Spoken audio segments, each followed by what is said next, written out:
Salut, c'est Florian. Alors une nouvelle vidéo de Kung Fu Code où là on va parler de la puissance des lambdas. Alors tout d'abord, on va rappeler ce que c'est qu'une lambda. C'est simplement comme une fonction en fait, où on va passer, ici je capture rien, on peut capturer des éléments. On va passer ici un int qui va être un score, et on va ajouter 5 à ce score. Et au moment où elle est construite, je vais appeler cette lambda avec le paramètre 1. Qu'est-ce que c'est que cette lambda? Eh bien tout simplement, c'est une structure. C'est comme une structure que j'aurais appelée ici bonus avec un opérateur parenthèse. Ici, la même signature et la même implémentation.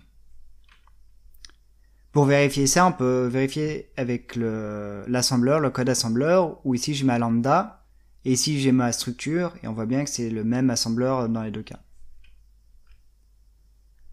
Les lambdas peuvent permettre de bonnes optimisations.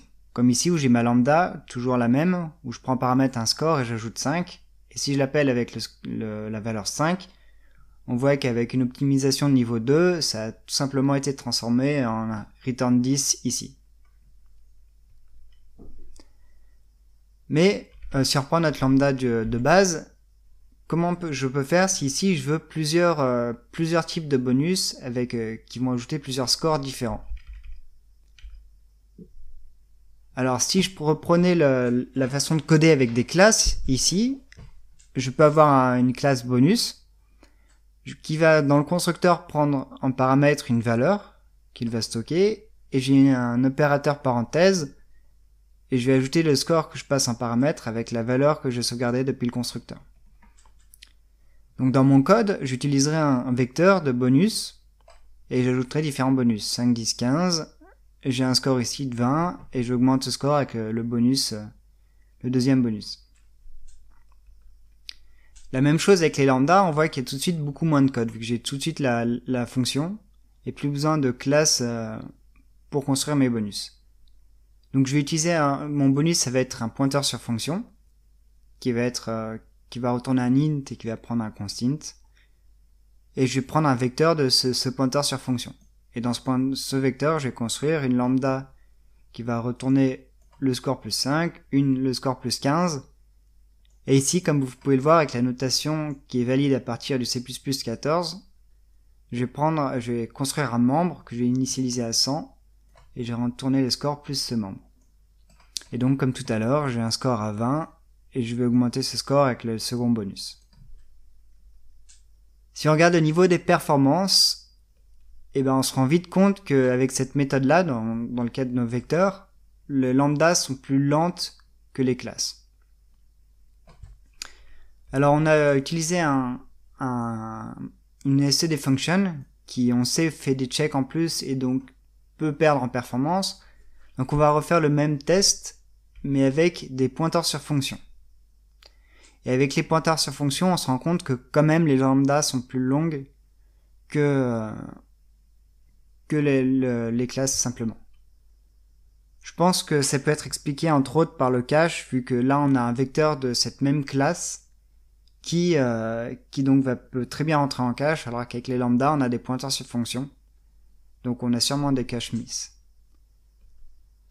Alors on va prendre un exemple un peu plus complexe et on va utiliser du polymorphisme avec des bonus qui vont ajouter, d'autres qui vont multiplier et d'autres qui vont soustraire au score. Alors comme on est dans un cas simple, on peut utiliser dans ce cas-là un switch. Donc comme tout à l'heure on a une classe bonus. On a en plus un type d'opération qui va être une addition, une multiplication ou une soustraction. Et dans notre constructeur, en plus de prendre la valeur, on va aussi prendre l'opération en cours. Et dans notre opérateur parenthèse, suivant le type d'opération, on va retourner le score plus la valeur ou multiplié par la valeur ou moins la valeur. Dans notre code, tout simplement, on a toujours un vecteur de notre classe, et là on va ajouter 5, 10, 15 en valeur, et les opérations ajouter, multiplier, soustraire. Et comme tout à l'heure, on a un score à 20, et on va appliquer les bonus à notre score. Si on voulait passer par l'héritage, comme on a l'habitude de faire, on a notre classe bonus. Pour simplifier, c'est la classe de base, c'est celle qui va ajouter au score la valeur. En plus, on va construire un héritage avec la classe multiplication, qui là va overrider l'opérateur parenthèse, et qui va ce coup-ci multiplier le score par la valeur, et la même chose avec la classe soustraction, qui va retourner le score moins la valeur. Dans notre code, ce coup-ci, c'est un peu plus complexe, on peut pas simplement utiliser classe pour éviter le slicing, donc on va être obligé d'utiliser des pointeurs. Donc ici avec des unique pointers, je construis un avec le bonus multiplication et le bonus soustraction. Comme tout à l'heure, j'ai un score à 20, et là ce coup-ci j'appelle les 3 bonus. Et le même code avec des templates, où encore une fois on n'a qu'une seule méthode, toute simple. Je continue d'utiliser les pointeurs sur fonction. Et on a un bonus qui est plus 5 multiplié par 15 et moins 100. Alors j'ai peut-être oublié de dire ça tout à l'heure. Quand on a un membre ici, quand on déclare cette notation avec un membre, la lambda ne peut plus être transformée en pointeur sur fonction. Donc ici, en utilisant cette notation, on peut utiliser le std function, mais on ne peut pas utiliser le pointeur sur fonction ici. Donc c'est pour ça que j'ai remplacé cette lambda là par celle-là. Et donc comme tout à l'heure, on a un score à 20 et nos 3 bonus. Niveau performance, qu'est-ce que ça donne? Eh ben on voit que le switch est encore plus rapide que les lambda, mais talonné de près, et par contre les lambda sont largement plus rapides que l'héritage.